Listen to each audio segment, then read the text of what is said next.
is the GIS Week in Review, where we look at the major stories of the week. In the headlines, shipment of pharmaceuticals arrives in Grenada, and universal education to be extended to all students.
So if you traditional, we got you. If you jab, we got you. And if you project, Ricky Mass, Foxy Mass, we have you. And don't be nothing, but if people demonstrate, I'm going to perform. Because we get steady, somebody tell them one thing. They can train me in the chain, but they don't time at all.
Welcome back. With the details, I am Sherry and Noel.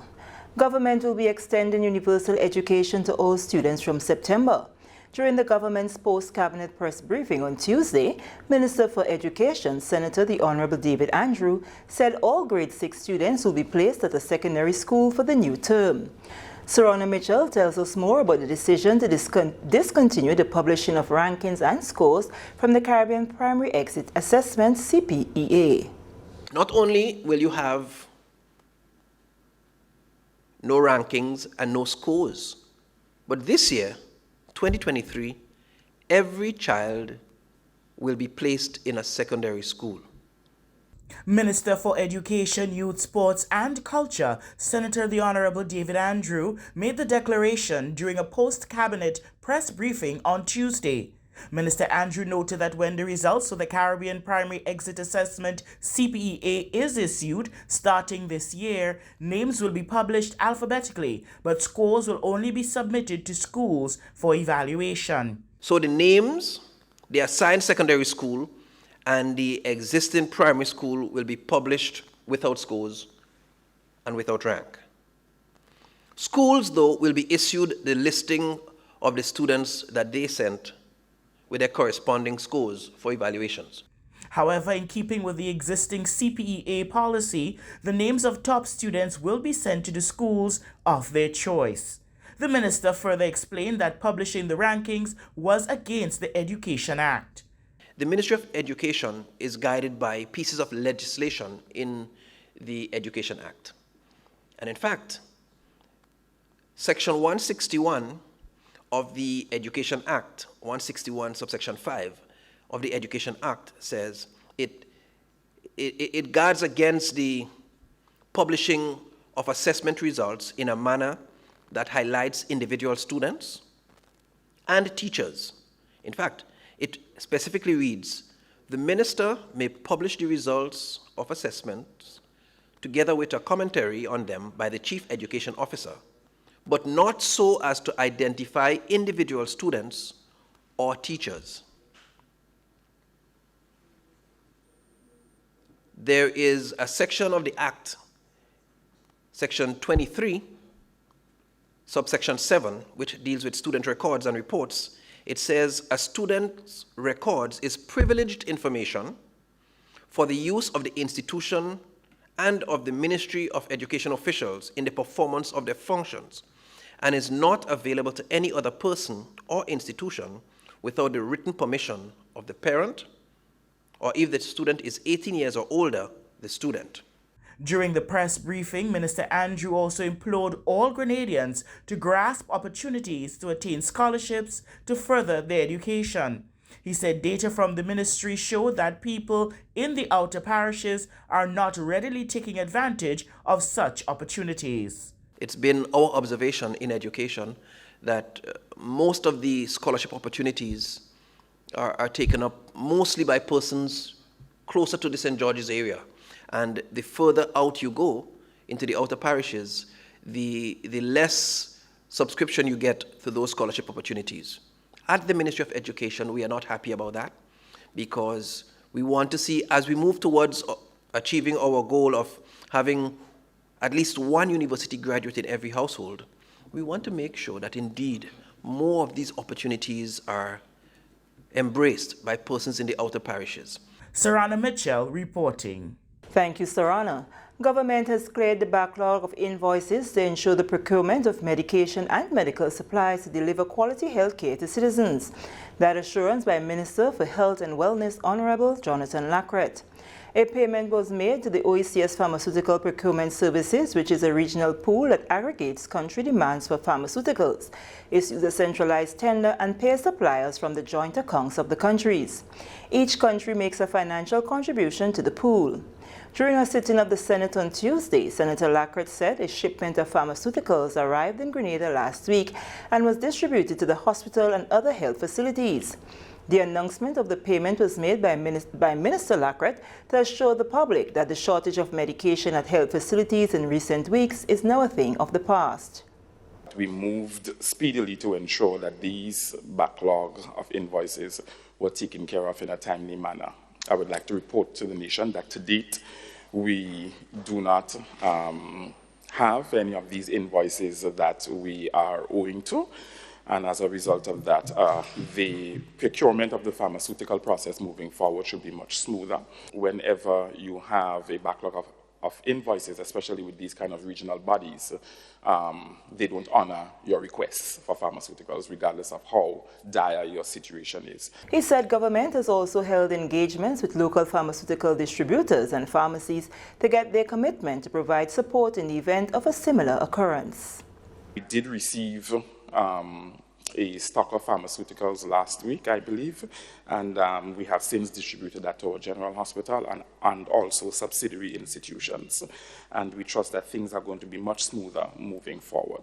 We moved speedily to ensure that we engaged pharmaceutical distributors here on island as well as pharmacies to ensure that in the event we have another incident like that happening, our local pharmacies and wholesale distributors can assist us in ensuring that the gap is filled with the pharmaceuticals that we need until. This is the GIS Week in Review. Still to come, members of the Upper House excited about prospects of collaboration with African Export and Import Bank. Girl, the children are growing up so fast. When I leave here, I am going to take Tevin to get his MMR vaccine. Kayla was supposed to have another appointment for that same vaccine. But Natalie, I'm not sure. On social media, they're saying that it's not safe. Plus, I can afford to miss work.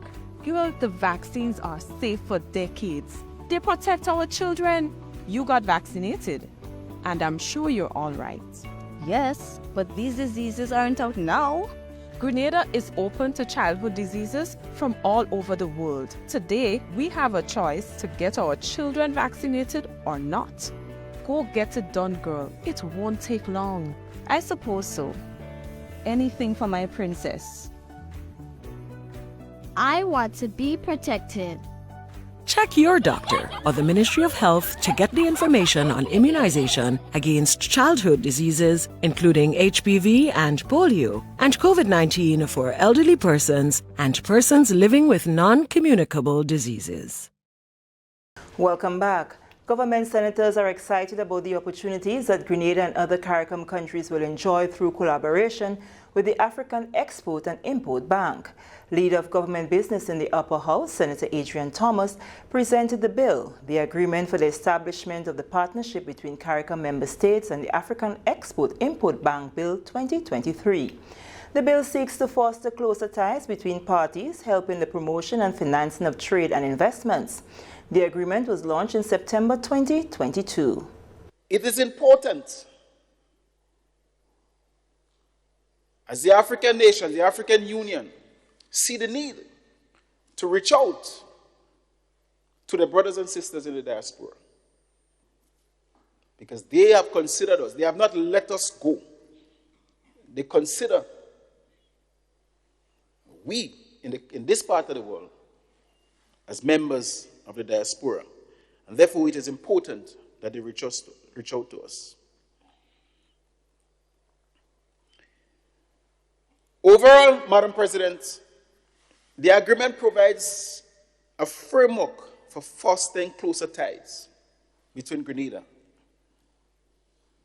and Africa and offers significant opportunities for expanding trade and investment.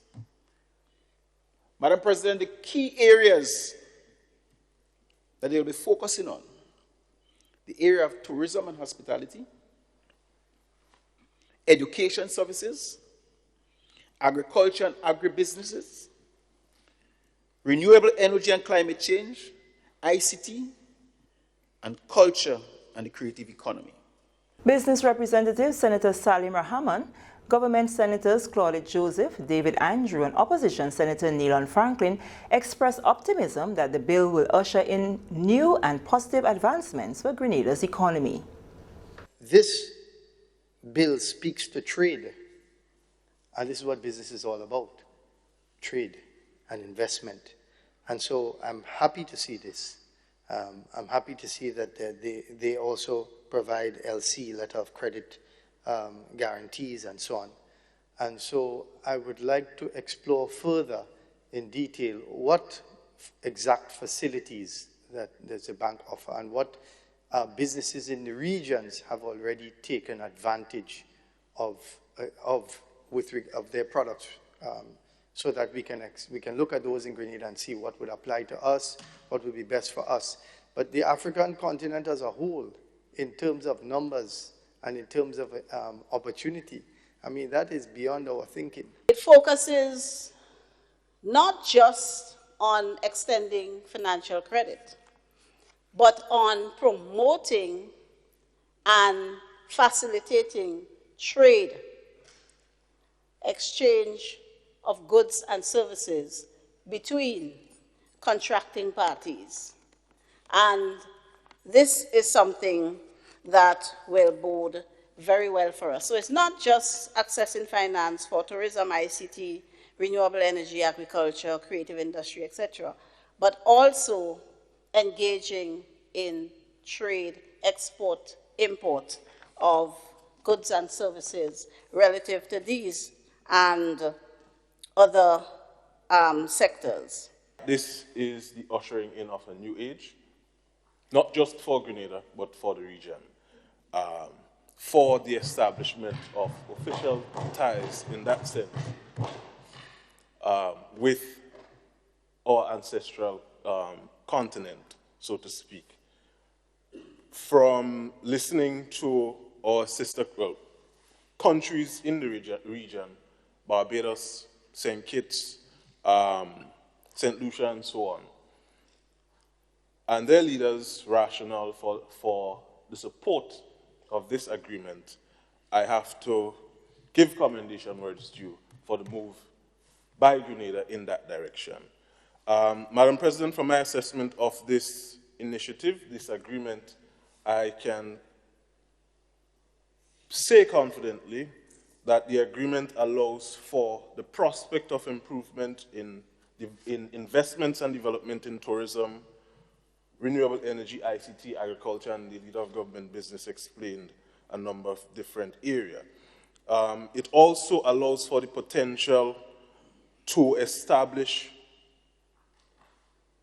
new diplomatic relations with countries on the continent and strengthening of existing relations with countries there. I'm happy that we are at a place where we have signed this agreement and we can come to the population, we can come to our people to explain such. We'll have probably increased access, not only to market, but probably to cooperation, culture. Some years ago, we had one of the tribes coming to Carriacou and claiming and owning, and Senator here might be able to tell me more, the big drum as one of their cultural things, and were able to place the people from Carriacou, from Sierra Leone, right? And so I look forward to even increased cultural collaboration and identification with the mother continent. And I just know that the opportunities are potentially limitless if properly explored. Moving along, the National Disaster Management Agency has added 5 new shelters to the approved list of emergency shelters for the 2023 Atlantic hurricane season. It bumps the total up to 100, and in the process provides more options for residents in the various communities and parishes. Thorough assessments were done by the National Shelter Inspection Team of officers from various government departments and ministries to ensure all shelters are ready.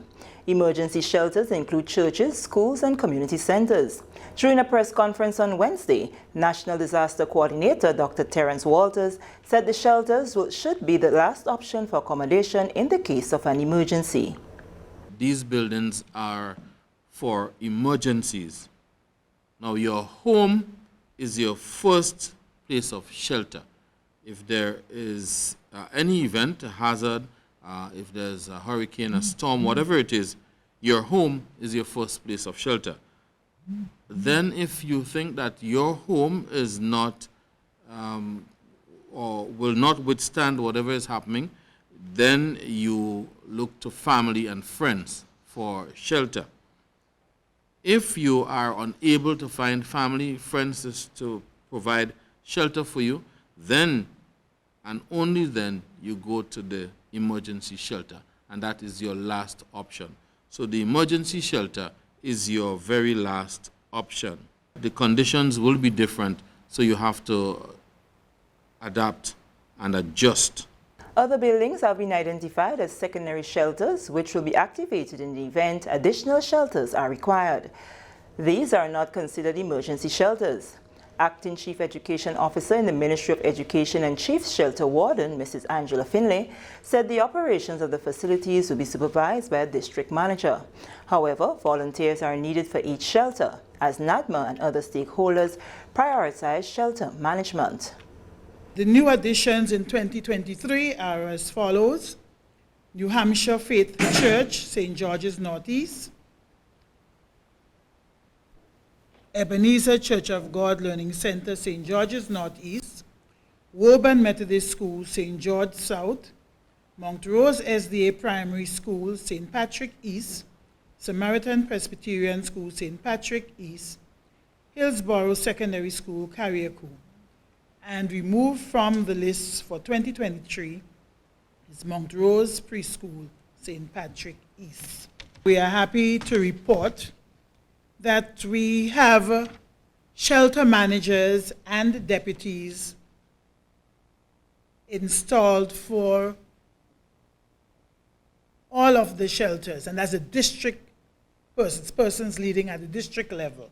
However, at this time, we are in need of volunteers to serve at each of the shelters that will be announced today. So shelter managers specific to each emergency shelter, as well as other persons who will serve on the team as volunteers. Member of the 2023 Shelter Inspection Team, Denny Cornier, outlined the process of inspection leading up to the approval. We look for shutters, we look for toilet facilities. We look for cracks in the walls, in the ceilings, to ensure our safety. In addition to that, we also look for drainage. So in case of flood, we pay attention to the location where the shelter is located, if it's a flood-prone area, so that we can make a wise decision whether or not to place that shelter as primary or a secondary shelter. 136 facilities were inspected this year. As part of its transformational and climate-smart agenda, the Ministry of Agriculture and Lands, Fisheries and Cooperatives is seeking to increase food production to improve national food and nutrition security and boost income. Annually, the government offers farm labor support in the form of paid labor for up to 10 days to provide land clearance and maintenance services. In an effort to better manage the output, the Ministry of Agriculture and Lands, Fisheries and Cooperatives has restructured the project to provide additional support to farmers. The project has been upgraded to the Agricultural Development Assistance Program, ADAP. Minister with responsibility for Agriculture and Lands, Fisheries and Cooperatives, Senator the Honorable Adrian Thomas, speaks of the crops that are considered priority under the ADAP program. Within that program, we have some priority areas that we want to target. One is the crop production. There are some crops that we really want to pay particular attention to. And topping the list is nutmeg production, which we refer to as the black gold. Next in line is cocoa production. And I personally refer to cocoa as the brown gold. And we have soursop, which I refer to as the green gold. And right on stream now, PS, we do have what we refer to as the mango production, and some people refer to it as the yellow gold. So those crops are crops that we want to give some level of priority. But the list does not stop there. We have spice production that we want to encourage people. For this year, we'll be focusing on replanting spice more than production per se, because the spice production is going to take much more than just a year. The plants that we have been talking about are plants that have already been established, and we just want to boost the production and encourage people to plant more. But the spice production, one would agree that spice production has dropped significantly since Ivan, and we want to boost spice production. With Grenada being unable to propagate citrus for some time due to the citrus greening disease, Minister Thomas highlighted the approach the ministry will take in addressing this issue. We want to get back online in terms of producing citrus planting material and make it available to the farmers. Root crops and tubers. We have coconuts high on the agenda also. We have corn and peas. We want to encourage people, especially the farmers in Carriacou. They are noted for planting corn and peas, and we want to encourage that. We want to assist the farmers in that particular area. Bananas and plantain production is a key crop, or two key crops that we really and truly want to embark on. Pawpaw production. It's a fruit that is widely consumed, especially in the tourist industry, and there is a demand for it. We are quite aware of the disease that the pawpaw encounter, especially the bunchy top diseases, and we also have some problems in terms of providing planting material, so we want to give farmers assistance in that particular area. We're also looking at passion fruit, pineapples, not forgetting vegetables, and most of all, the seasoning. Other priority areas will include livestock and poultry enterprises, marine resources, particularly fish and sea moss, apiculture, horticulture, and plant propagation. The assistance for the development of the agriculture program will be implemented with initial support from the government. $500,000 in additional support will be provided as part of the World Bank Food Security Enhancement Project. We take another break. When we return, Ministry of Health relocates clinics to General Hospital Phase 2. At the NIS, our team proudly works to support the evolving needs of Grenadians. We have made some changes to our operations and want to keep you informed. Firstly, we are happy to introduce the new unemployment benefit. This benefit will provide an insured person with 50% of his or her former income in the case of sudden unemployment. To support this benefit and other benefits we offer, it was necessary to increase the contribution rate. The contribution rate will increase gradually each year until it reaches 16% in 2031. As always, the contribution will be split between you and your employer. The pensionable age will also increase from 60 to 65 years. This increase will also be gradually reaching age 65 in 2029. Pensioners will continue to be eligible for a pension from age 60, but will receive a reduced payment. The NIS recognizes that the prices of basic customer goods are increasing globally. Therefore, we are happy to also increase the weekly minimum pension payment by 25%. Finally, we have adjusted our survivor's benefit payment to a percentage of the age pension minimum. Widows, widowers, and dependent parents will receive 100% or $58 weekly, while children will receive 50% or $29 weekly of the deceased's pension. We are here to make the transition to these new changes as clear and simple as possible. If you have any questions on how these changes impact you and your family, please contact our new informational hotline at 440-6647 or visit www.nisgrenada.org. Thank you for allowing us to be your social security provider. Welcome back. The Ministry of Health has relocated the outpatient and a number of other clinics to the Phase 2 building of the General Hospital as of May 30th. This is in keeping with its mandate to provide accessible, affordable health care, which is also part of a broader vision to decentralize a number of health services that are now only available at the main hospitals. Permanent Secretary in the Ministry of Health with responsibility for strategic and operational management of the general and subsidiary hospitals, Naomi Jeremiah, explained that the move from the old outpatient clinic location became necessary to ensure patients were more comfortable. Management decided to ensure that we have a relocated area for the outpatient clinic, and with effect from Monday the 30th of May 2023, we have decided to start operation. We commenced operations at the Phase 2, that is at the ground floor. So persons coming to the hospital could access, they have proper access. The vehicle can drop you out and you drive, or you can walk with, or you can come with your wheelchair, access straight into the outpatient clinic. Now we have the relocation of a few of the clinics. The main clinics are the gynecology clinic, the orthopedic clinic, the maxillofacial clinic, the ear, nose and throat, general surgery, urology, internal medicine clinics have all been relocated with effect from 30th of May 2023. Persons are very happy to be relocated in a more comfortable area. There is fully air conditioned, so we ask in persons who at times may have a little problem with the coolness, you can walk with a sweater, or we have blankets now that we'll make available, so persons who might feel a little chill at the newly located station clinics, that they can feel comfortable. If you have the little sweaters or whatever, you can walk with it when you come to the clinic. She spoke also of remedial work on the existing eye clinic. The ministry is working with the Ministry of Infrastructure to redesign and revamp the current facility. We are hoping that very soon we will continue to expand decentralization. We want to have clinics at the Maryborough, Princess Alice Hospital, also at Guam and Surtees. So persons, the bulk of persons that are coming down from the countryside, the districts too, will be soon cut down. However, we also have a serious problem in terms of space and accommodation and a proper waiting area for my clients at the eye clinic. So we have also engaged the Ministry of Infrastructure to design a proper waiting area in front of the eye clinic, whereby we can accommodate persons in a more spacious area with proper ambiance.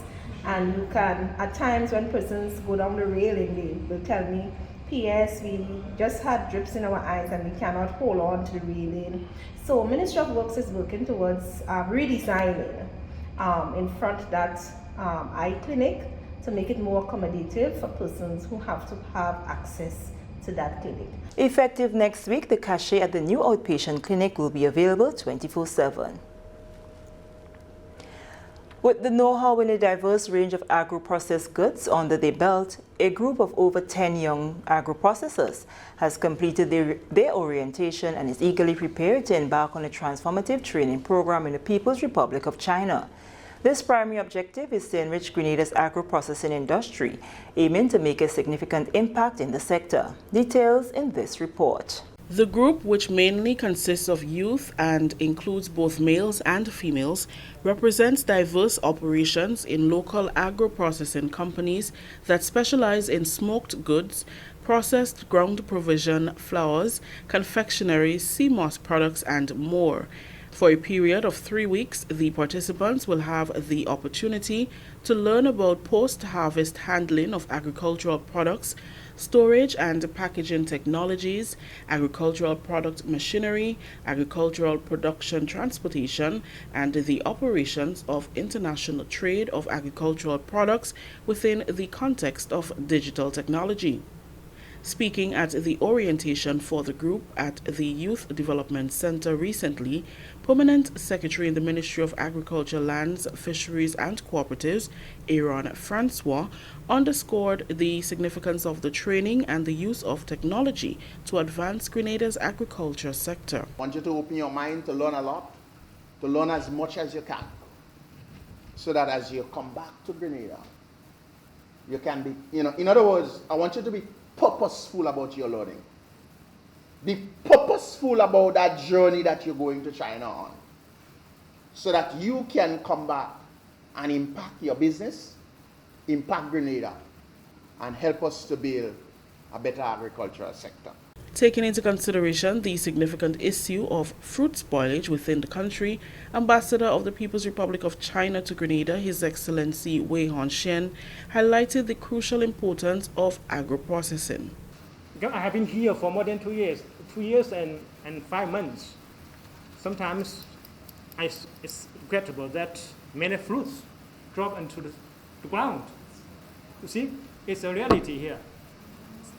And also, after I arrived in Grenada, also I consult with some friends or even ministers to explore the possibility to bring Chinese investors here to establish a factory, agri-product processing factory.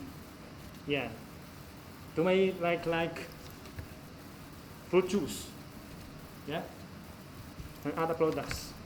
So I think it's very important. We know that agriculture is one of the pillars of the economic development of Grenada.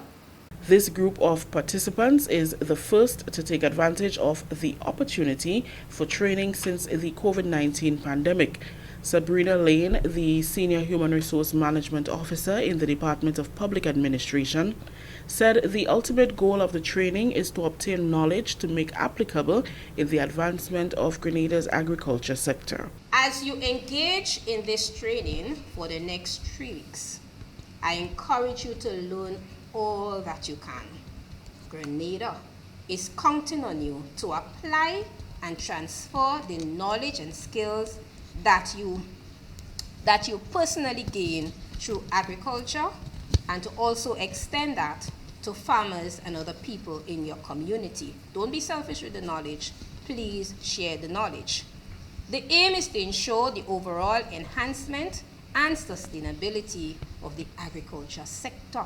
Two participants, Jerry Langain Sampson and Dexter Charles, expressed appreciation for the opportunity. We hope to be able to glean enough information that we'll be able to share with persons in Grenada upon our return, and to hopefully see an improvement in the agricultural sector for Grenada, Carriacou and Petit Martinique.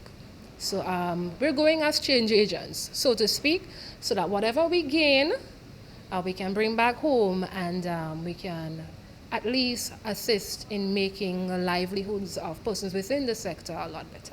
Going to China is a really good opportunity for us because, as you know, China has the leading technology in most of agriculture products, right? And being able to go out there to learn new ways to preserve, and also the packaging, new technologies that we could use to implement new measures. Also what could happen is that considering that we are in confectionaries and there's a lot of abundance of fruits in Grenada, by being to China, we just might be able to learn new ways to preserve and to present new fruits that we could make new products from. The group leaves for the People's Republic of China on June 10th. Thank you, Rikisha. More than 100 colored litter bins will be strategically placed around the island by the Grenada Solid Waste Management Authority. These bins can be found in towns, commercial centers, beaches, and other hotspots to encourage separation of waste types, promote cleanliness, and create an environmentally friendly nation. It falls under the Grenada Solid Waste Management Authority OECS Remelt project, supported by the Norwegian Ministry of Foreign Affairs. People are expected to follow the guidelines: yellow bins for general waste, blue for plastic waste, and green bins for organic waste. During a launch on Monday, Lyndon Robertson, General Manager of the Grenada Solid Waste Management Authority, said this is a significant advancement in Grenada's recycling drive. It is putting us on the pathway and advancing our drive towards recycling, that is going from waste to a resource. So that's the focus is on one waste stream, namely plastic, but we are using the opportunity here to also introduce waste separation in our Tri-Island state. And that is a very big step for us at the authority with national impact and benefits to the whole of Grenada. Minister for Climate Resilience, the Environment and Renewable Energy, Honorable Kieran James, encouraged all to utilize the waste systems. This isn't just an initiative. It is a revolution of our waste management system and a clarion call for all of us to become more environmentally conscious citizens. Every color-coded bin we place, every piece of plastic waste we divert from our oceans is a step towards our survival. This is a step towards securing the livelihoods of our future generations and fishers and ensuring that Grenada continues to glitter, thereby outshining the blight of litter. However, we must remember that a bin alone cannot fight this battle. It's the hand or hands that discards the waste correctly that makes a difference. It's the mind that chooses to respect public property that secures a sustainable future. Deputy Chair of the Authority's Board of Directors, Dr. Tessa Sincere, said the board commits to further supporting the cause. As a board, we acknowledge waste management as a major issue, a major global issue. Those charged with addressing it must find adequate, effective, and sustainable approaches to addressing the issue. As such, as a board, we commit to treat with this issue with the level of alacrity and attentiveness it requires. A bin was opened by Minister for Climate Resilience, the Environment and Renewable Energy, Honorable Kieran James, together with the General Manager of Solid Waste, Mr. Lyndon Robertson. GDEC, Rainbow Waste Services Limited, Grenada Tourism Authority, and Grenreel are the stakeholders responsible for servicing the bins. They were also presented with the keys to the bins. The Ministry of Agriculture and Lands, Fisheries and Cooperatives has confronted challenges related to wages for farm labor, meeting with farmers to discuss the issue of minimum wage. The session held at the St. Andrew Methodist School on Wednesday was organized in collaboration with the Wage Advisory Committee and the Ministry of Labor. Farmers were given the opportunity to provide input and feedback on the implementation of a sustainable minimum wage for farm workers who play an integral role in providing labor. I believe if you have got just one side of the equation, the other side has to be checked as well. In all fairness. That's our opinion. And secondly, at the moment, farmers are not saying it here, but farmers are facing a number of problems with the existing labor. Even if they get $50 a day, farmers are still getting 2.5 hours. And you're not saying that now. We want to make sure that the worker understand that it's what you're doing. And farmers have to be getting value for money. Because we have some infringements on the labor supply, right? First of all, it's erratic.